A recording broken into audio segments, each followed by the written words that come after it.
Está começando mais um vídeo aqui do The Information. Eu sou o Pedro Bragonin e estamos iniciando mais um vídeo aqui no nosso YouTube e no nosso IGTV. Hoje para conversarmos um pouquinho sobre a regra do onside kick, né, a regra do kickoff da NFL, que pode ter mudanças para 2021 na tentativa de recuperar a bola após uma pontuação.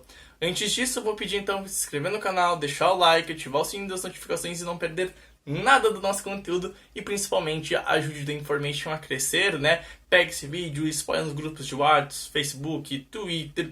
No Twitter estamos rumo ao 6K, @InformationNFL. Ajude a gente então a chegar à meta de 6 mil seguidores e claro, nosso site theinformation.com.br. Pessoas, vamos lá então falar um pouquinho sobre essa regra do kickoff, né? E já esclarecer algumas coisas sobre ela e principalmente da parte do onside kick, que é o que interessa para nós.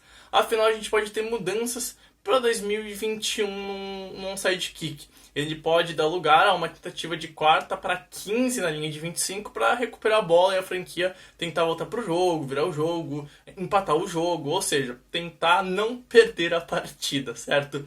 Só que o onside kick nada mais é que uma brecha na regra do kickoff da NFL, né? Que quando você chuta a bola depois dela viajar 10 jardas, ela é uma bola livre, quem ficar com ela vai ter a posse para o seu ataque.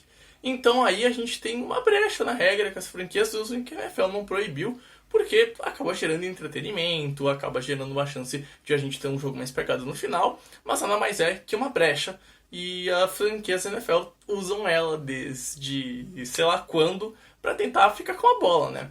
E aí então a gente pode ter uma mudança nessa regra, para ter, de fato, uma regra de verdade para quem sabe recuperar a bola. E aí a gente vai entrar no mérito de justiça e injustiça, mas isso a gente vai falar um pouquinho mais pra frente. Primeiro disso eu vou pegar a minha linda colinha com essas letras lindas que vocês não vão entender, então nem vou mostrar mais de perto. Mas vamos lá aos números, a matemática que é importante a gente ressaltar nesse vídeo, certo, pessoas? De 1992 até 2017, que foi quando a NFL tinha a regra do kickoff, que as franquias poderiam ter seu time de especialistas correndo antes do chute, a gente teve então uma porcentagem de 21% de onside kicks recuperados. Aí a gente tem o ponto da mudança nessa regra, que a NFL proíbe que os jogadores comecem a correr antes do chute do kick. Então, se o kicker chutar e um jogador estiver correndo, hoje é falta. Hoje é um false start no kickoff. A medida foi feita para proteger os jogadores, para evitar uma pancada mais forte nos retornos, que é a jogada que mais tem chance de uma lesão mais grave no esporte. Só que isso implica também no onside kick, porque a regra do kickoff é a regra que vale para o onside kick. E aí, então, sem essa vantagem de começar a correr antes que o adversário para pegar a bola, a porcentagem de recuperação caiu. Em 2018 e 2019 caiu para 10%, 12 recuperações e 115 tentadas. Em 2019 a porcentagem foi de 12%, sendo 8 de 63 chutes. E em 2021 foi a menor porcentagem, 4,62%, 3 chutes e 65. Peguei esses dados lá no Football Database, certo, pessoas? E se a gente for comparar com as tentativas de 4ª para 15, em 2019 foram 2 convertidas em 7 tentadas, né? 28,6%, e 18 e 19, 5 de 14, 36%. Ou seja, matematicamente é mais fácil você recuperar conseguir converter uma 4ª para 15 do que recuperar um onside kick, certo? E aí então a gente vai entrar no mérito de ser justo ou não, porque isso pode acabar premiando franquias que acabam não conseguindo ter o domínio do jogo e pode ter a chance de vencer no final por causa de uma regra que pode ser usada muito mais para ter entretenimento, porque a gente sabe que o futebol americano e a NFL faz de tudo que o seu final de jogo seja uma disputa aberta para vencer, e às vezes pode acabar entrando nisso sendo justo ou não. A gente fez um podcast, né? Um episódio do The Infocast falando sobre isso, onde eu, o Cutter e o Pedro Matsunaga, a gente conversou sobre esse assunto, a gente foi mais a fundo sobre ele.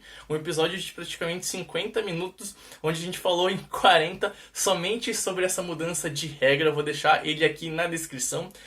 Eu não lembro que número de episódio que foi, eu vou ter que achar depois durante a edição desse vídeo, mas eu vou deixar ele linkado na descrição para você ter uma noção de por que pode ser mais justo ou não, mas basicamente pode criar uma vantagem ao time que não foi tão bem durante o jogo ou que só se preocupou com a partida e tentou ganhar no finalzinho dela, enquanto um time que tenha feito uma partida mais regular durante todo o embate, alguma coisa assim, vai ser prejudicado por causa de talvez o ataque adversário ser muito apelão, ser muito bom, ter um QB que passa muito bem em profundidade, uma arma em profundidade muito boa, e aí pode acabar se prejudicando, né? E para isso a gente vai voltar então na falecida AAF, a Allison Football League. Uma liga que era parceira da NFL e que nasceu alguns anos atrás. Ela teve apenas 8 semanas antes de falir financeiramente, né? De acabar por causa do dinheiro. E lá a gente tinha essa quarta para Kings, só que de uma maneira diferente. Ela também acontecia no campo de defesa, ela também acontecia com a tentativa iniciando na linha de 25 jardas. Só que ela só podia ser usada quando uma franquia estava perdendo por 17 pontos ou mais e faltava menos de 5 minutos para o final do jogo. Ou seja, na AAF, a regra da quarta para 15 era usada para a franquia voltar para o jogo. Ela não poderia usar essa regra para virar o jogo, para empatar o jogo. Ela tinha que depender das suas outras unidades.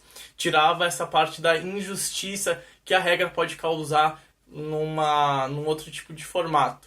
Ou seja, porque assim, no melhor dos cenários, a franquia tá perdendo por 17 pontos, faltando 5 minutos para acabar o jogo. Ela usa essa regra para recuperar a bola e ela marca o touchdown. Ela vai estar perdendo por 2 posses, por 10 pontos.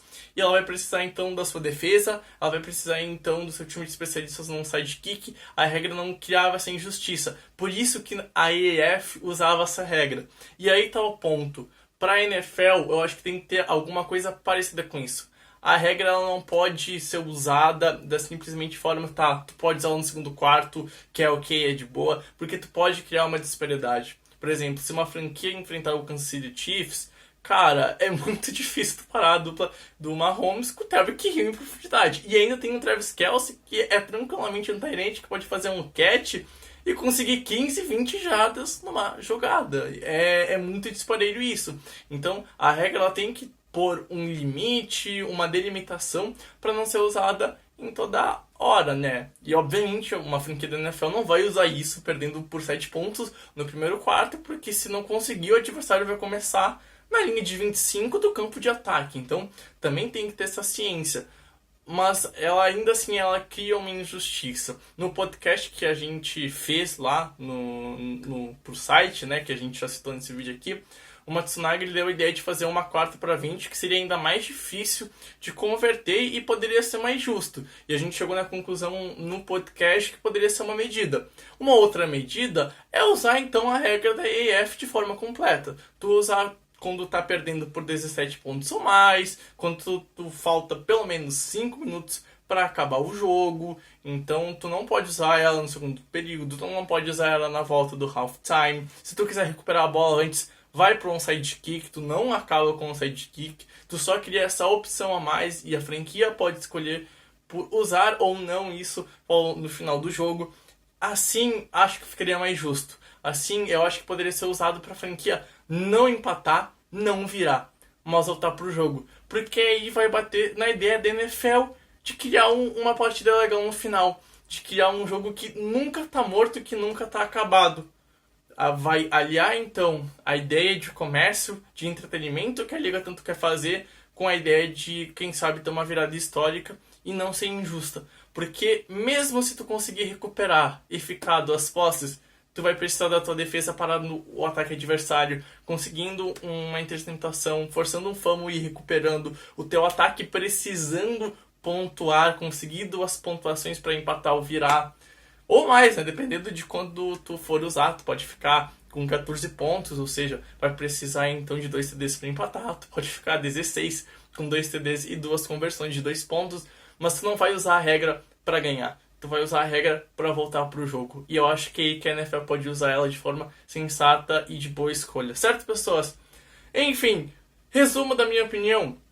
Gosto da corta para 15, mas ela tem que ter um recorte de quando pode ser usada e de como pode ser usada, porque ela não pode ser usada em qualquer momento do jogo, porque pode sim criar uma injustiça. E aí fica a recomendação de quem sabe poder usar a regra da EF, que é legal, é interessante, bate com conceitos da NFL de que ele tem um jogo justo e divertido e não fica, claro, com uma partida, quem sabe, morta ou cria a chance de uma franquia voltar para a partida no finalzinho desse jogo quando estiver perdendo, certo, pessoas? Enfim, eu quero saber o que você pensa sobre essa regra, concorda, discorda, se acha que ela é uma bobeira e não pode passar, ou se acha que ela tem que passar e tem que passar com maneiras diferentes de ser usada, enfim, quero saber a sua opinião, comenta aqui embaixo, tamo junto, valeu e tchau, tchau!